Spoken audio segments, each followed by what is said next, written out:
Hello class, in this lesson we're going to be continuing on our topic of probability, and we're going to look at a special topic today called compound events. Compound events are two or more events that are sometimes related to each other or sometimes unrelated. Usually when events are unrelated with each other, the occurrence of one event does not affect the probability of the occurrence of another. In that instance, we would call that type of compound event independent events. So that's your first term that you need to be familiar with. Independent events do not affect the outcome of one or the other. So examples of that would be randomly selecting some object or person and then replacing that person or object back in your sample size. And then measuring the probability of two unrelated events, of course, is an example of independent events. Let's take a look at an example down below to help illustrate this term. So here's a table off to the side. Let's suppose a business is taking inventory of different colored t-shirts that they have, and we categorize them into 4 different colors. We have blue, red, black, and orange. So a clerk selects one shirt from a rack at random, replaces it, and selects again. Find the probability that the first shirt is orange and the second is black. So this is an example of calculating two independent events because we're dealing with the idea of replacing one object after we select it. So we're looking at the probability of first selecting an orange shirt, then selecting a black shirt.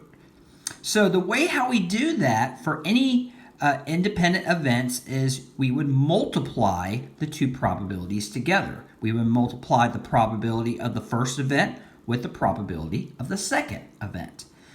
Now, first thing we need to know is our total number of possible outcomes.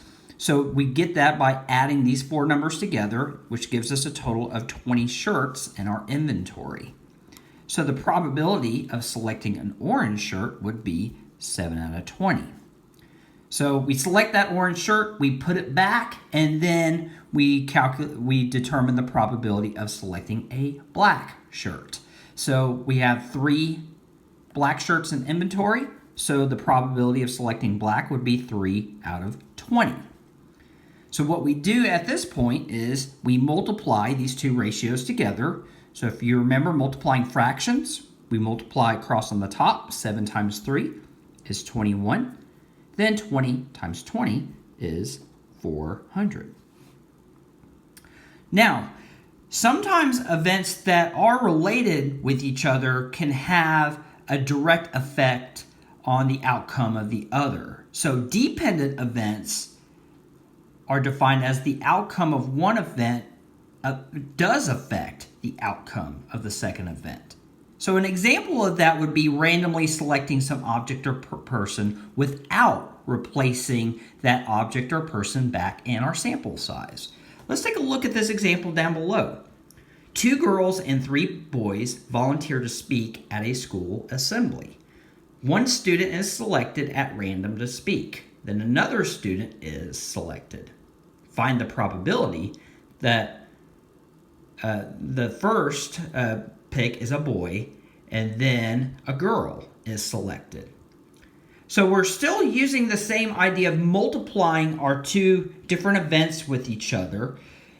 So the probability of selecting a boy first, then selecting a girl. What we need to remember though, because we are dealing with the idea of not replacing back in our sample size, so that is going to have a direct effect on the outcome of the second event.